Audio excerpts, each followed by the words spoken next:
Olá, eu sou o professor Eldio Lobo, médico psiquiatra forense e psicoterapeuta com titulações pela Associação Brasileira de Psiquiatria e Associação Médica Brasileira. Esta é mais uma mini aula como parte da divulgação do nosso curso de pós-graduação Lato Sensu em Neurociências Forenses, na parceria entre Universidade Paulista e Vida Mental, onde sou o diretor. Essa mini aula, então, a vontade de usar drogas justifica um ato infracional. Então, sempre os temas na justiça, e especialmente estes temas que envolvem a interface entre saúde e justiça, são caracterizados por pontos extremamente controversos. Dessa maneira, então, nós vamos ter uma mini aula que provavelmente várias e várias pessoas que vão assistir vão ter discordâncias técnicas, tanto para um polo como também para o outro. Então, a vontade de usar drogas justifica um ato infracional. Então, a dependência química. A dependência química considera-se aquele quadro clínico em que constitui um conjunto de critérios diagnósticos que a Organização Mundial de Saúde, através da CID-10, Classificação Internacional de Doenças, e que a APA, Associação Psiquiátrica Americana, através do DSM-5, Manual Diagnóstico e Estatístico dos Transtornos Mentais, edição 5, estuda como tendo um conjunto de critérios diagnósticos, como, por exemplo, abstinência, ou seja, necessidade física e psíquica de usar uma substância e que quando esta quantidade de substâncias que estava sendo usada é reduzida ou fica ausente, o indivíduo com este adoecimento tem uma série de manifestações, tanto mais simples, como por exemplo de tremor fino, até mais graves, como por exemplo de vômito, até muito graves, como por exemplo de convulsão. Também a tolerância, que é a necessidade de usar doses cada vez maiores, ou injetadas, ou inaladas, ou ingeridas, para obter a mesma sensação prazerosa, mas substituição de tempo produtivo por tempo usado no uso, recuperação e busca de mais substância para usar, além de aquele outro critério do indivíduo reconhecer-se como tendo um adoecimento, reconhecer-se que a substância faz mal e ainda assim continuar em uso da mesma com amplos prejuízos e outros critérios. Então, isto é dependência química. Então, diante de um ato infracional cometido por um dependente químico, em geral, há uma perícia para estabelecer as capacidades de entendimento e determinação. Ou seja, um dos trabalhos periciais da psiquiatria forense é avaliar uma pessoa que é autor de um ato infracional para verificar se ao tempo específico daquela questão antijurídica ele tinha ou não condições de compreender o que estava fazendo ou deixando de fazer e ou se tinha condições de controlar-se, ou seja, a avaliação dos seus impulsos. Então, a dependência química em si, ela sem comorbidade, ou seja, uma dependência química sem a coexistência de outro transtorno mental grave, como por exemplo uma condição psicótica, uma condição de euforia patológica, uma condição de destituição da condição de conter impulsos, enfim.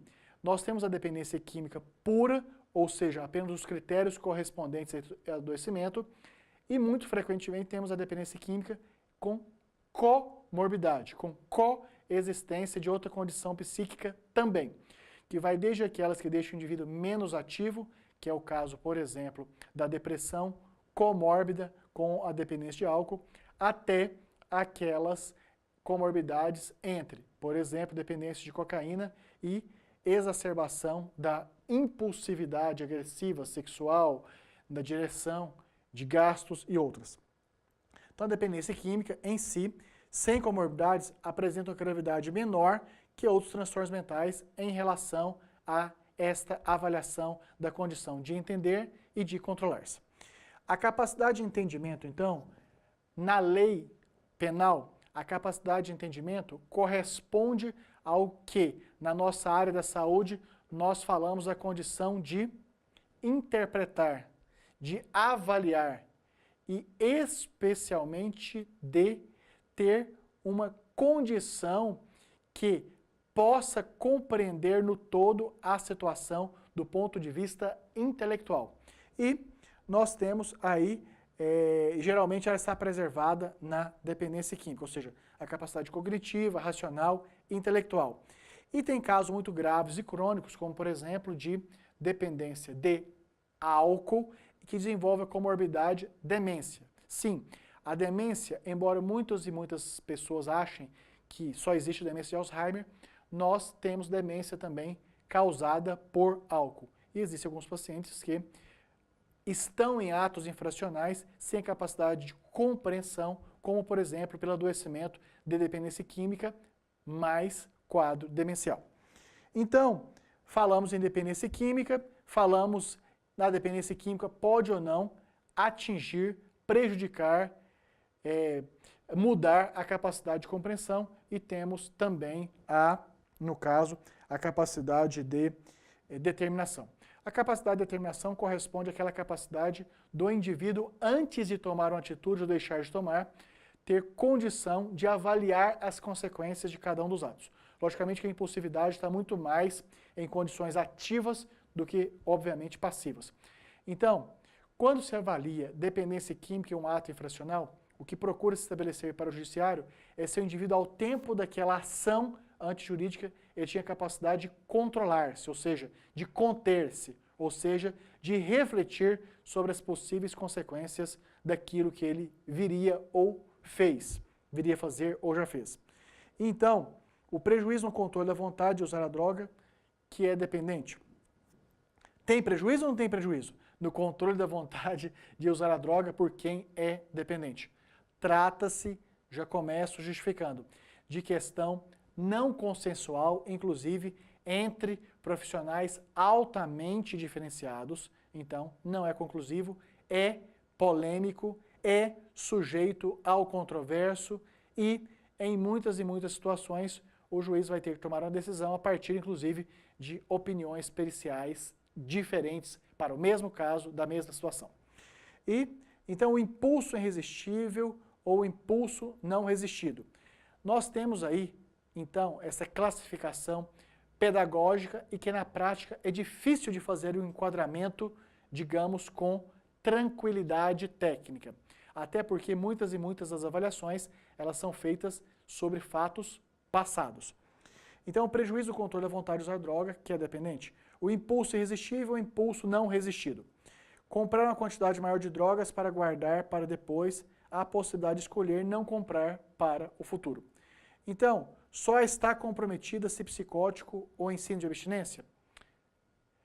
Obviamente que tem quem está assistindo o vídeo que é uma posição definitiva, o que é difícil.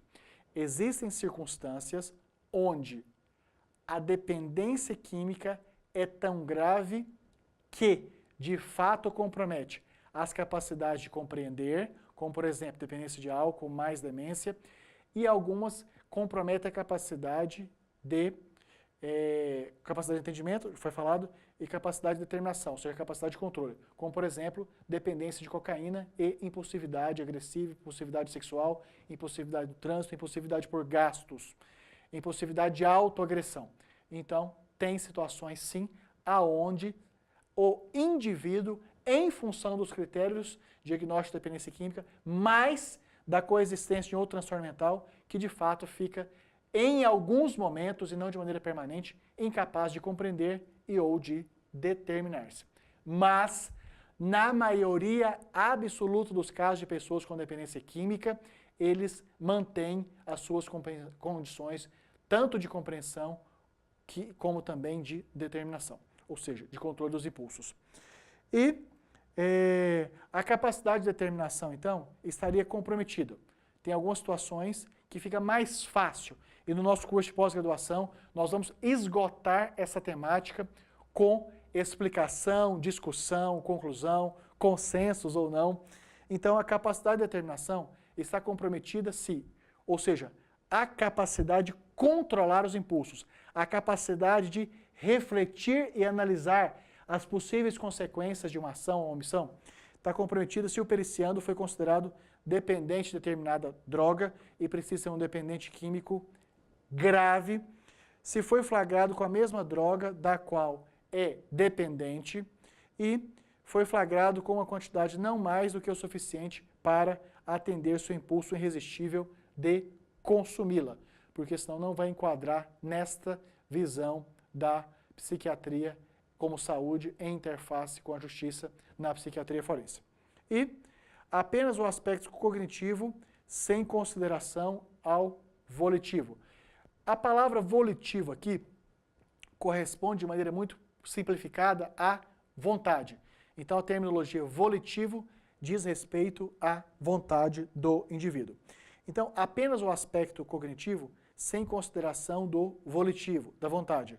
Há sistemas que compreendem que o início do consumo da droga em questão pelo indivíduo se deu presumivelmente de forma voluntária e com plena consciência dos riscos inerentes a tal. Há uma corrente muito forte de estudiosos desta área que compreendem a seguinte situação. O indivíduo pode, até ao tempo que ele tornou-se dependente e portador dos critérios correspondentes a esse adoecimento, que ele tenha se tornado incapaz ou de compreender ou de controlar-se. Mas que precisa-se fazer uma avaliação longitudinal, ou seja, uma avaliação do histórico de vida desse indivíduo, sendo que, ao tempo que esta pessoa começou a ter contato com a substância, ou ingerida, como álcool, ou inalada, como a cocaína, ou injetada, como a heroína, que esse indivíduo tinha condições de avaliação e assumiu os riscos a partir deste início de consumo. Então, friso novamente, estamos falando de situação controversa, mesmo na literatura de alto nível e com elaboradores, escritores, pesquisadores, clínicos de altíssimo nível, não há consenso pleno. Ou seja, tem situações que há a interpretação que, apesar de em algum momento o indivíduo com dependência química ter sido incapaz de compreender ou de controlar-se, ainda assim ele é responsável porque deve-se considerar o seu passado, aonde ele começou o uso e quando ele começou o uso ele tinha condições de entender, de controlar e assumir os riscos dali por diante em qualquer momento futuro. E, então, vai ficar como uma condição de difícil conclusão consensual definitiva. O grande resumo é, na percepção interpretativa técnica da equipe vida mental. A dependência química, então, trata-se de um quadro clínico correspondente a um adoecimento com código diagnóstico que está registrado nos manuais diagnósticos, tanto da CID-10, Classificação Internacional de Doenças, da Organização Mundial de Saúde, como pelo DSM-5, o Manual Diagnóstico Estatístico dos Transtornos Mentais da Associação Psiquiátrica Americana. Tanto um como o outro. O grande detalhe é que a maioria desses pacientes, apesar da dependência química, continuam com suas capacidades de compreensão e de determinação. E alguns, em função de um adoecimento além da dependência química, ou seja, uma comorbidade, passam a ter, em alguns momentos, essa capacidade de compreensão e ou de controle prejudicada que vai levar à condição que nós chamamos de, que o judiciário vai decidir como sendo possivelmente inimputável, ou seja, apesar de ter cometido um ato infracional, não ter culpa e precisar receber tratamento. Então essa é uma mini aula como parte da divulgação da nossa pós-graduação em neurociências forenses, voltada tanto para profissionais da saúde, como também para operadores do direito. A nossa pós-graduação, ela tem características muito especiais e altamente diferenciadas em relação a outras do mercado. Primeiro, que os nossos professores são profissionais que, além do exercício da docência, ou seja, das atividades acadêmicas, de pesquisa, escrita de artigos, livros, papers, conteúdos para revistas técnicas, além de ministrarem aulas, também atuam no campo de trabalho direto, ou seja, são promotores, defensores públicos, juízes, que têm as suas atuações próprias e inerentes de seus concursos públicos, como também temos advogados atuando diretamente em causas dessa interface de dependência química e suas intercorrências na justiça. Temos psicólogos que atuam nessa área, tanto em fóruns, assistentes sociais, enfim, médicos psiquiatras que atuam em instituições privadas e públicas dessa temática de perícia e dependência química. Portanto, grande diferencial nosso, professores que trazem conhecimentos o mais atualizados possíveis, que já aplicaram o seu dia a dia de trabalho e que vão trazer para os nossos alunos as informações já degustadas, organizadas e facilmente compreensíveis de serem aplicadas pelos nossos alunos. E os nossos alunos já, desde as primeiras aulas, já passam então a ter contato e a possibilidade de adquirir conhecimentos aplicáveis em entrevistas de trabalho, em processos seletivos, em concursos públicos e especialmente para exercerem seus trabalhos que já estão fazendo de maneira mais bem elaborada, com mais qualificação e, obviamente, a partir daí, tendo mais reconhecimento, de onde alguns passam a exercer funções de liderança, supervisão e várias outras atividades que podem ser inclusas. E o investimento. Nós temos aqui um link tanto na tela como também abaixo do seu vídeo. E nesse link você vai ter acesso, o link aparece também aqui abaixo do seu vídeo. Você vai ter acesso a uma página da Unip, onde existem informações complementares das partes pedagógica, administrativa, metodológica, documental, de onde podem ter a complementação de todas as suas dúvidas. Dessa maneira, então, estou aqui fazendo um amplo esclarecimento sobre a nossa pós-graduação, convidando vocês que façam suas inscrições e matrículas. Trata-se de um curso na forma mista, tanto com conteúdos de informações ensino à distância, como também de ensino presencial, que facilita bastante o network. Em relação ao investimento, se você é ex-aluno da Unip ou, além de ex-aluno da Unip, trabalha em empresa conveniada, automaticamente você já tem diretamente acesso a uma política de descontos imediata. Se você não se enquadra em nenhuma dessas opções, a Unip tem uma política própria de financiamento da própria instituição. Você não vai ter que recorrer a bancos, não vai ter que recorrer a financeiras, então a própria Unip financia. O curso com duração de 12 meses pode ser pago em até 18 parcelas, o curso com duração de 18 meses pode ser pago em até 24 parcelas. Portanto, nós adotamos todas as políticas de facilidade. E para terem mais e mais informações, nós estamos totalmente disponíveis. Ou seja, você pode escrever diretamente para meu e-mail, lobo@vidamental.com.br, como também você pode ligar no telefone 11, meu telefone direto, 11 99622 8835. Atendo também ao WhatsApp, mensagem de texto. Caso você deixe mensagem de voz na minha caixa postal, também retornarei. Na nossa equipe Vida Mental, você também faz contato pelo cursos@vidamental.com.br e pelo telefone 99901-6189. Você quer ter contato diretamente com a Unip? Ótimo! Você pode fazer um contato diretamente com a Unip pelo telefone 11 2166 1066 e também pelo telefone de todo o Brasil, sem custo, 0800 010 9000. Uma competente equipe de atendentes vai tirar todas as suas dúvidas e facilitar ao máximo seu processo de ingresso na nossa pós-graduação. Então está aí uma mini aula, um estímulo para participarem de uma área do conhecimento tão instigante, tão rica, tão discutível.